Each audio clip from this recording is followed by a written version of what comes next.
Hello दोस्तों, नमस्ते, प्रणाम। किशन बन आप लोग हम आशा करते हैं आप लोग बहुत अच्छा होगा। आज हम आप लोग एगो करवा चौथ का बहुत ही प्यारा सा गीत सुनाते हैं, तो आप लोग के कैसा लगे कमेंट कर लो। और दोस्तों आज गला खराब बाटे, बहुत ही खराब बाटे, लेकिन फिर भी कोशिश करते नहीं। कैसा लगे आप लोग कमेंट कर लो। मैया बिनती करीले बार बार सुहागन बनाए रखना, मैया बिनती करीले बार बार सुहागन बनाए रखना।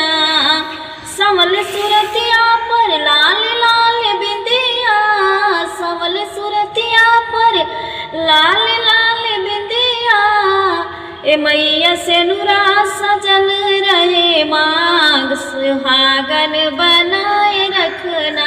मैया बिनती करेले बार बार सुहागन बनाए रखना। लाल लाल मेहंदी और लाल रंग महावर, लाल लाल मेहंदी और लाल रंग महावर, लाल रंग चूड़ी और बिछुआ सजावल, कबहू छूटे ना पिया जी का हाथ सुहागन बनाए रखना।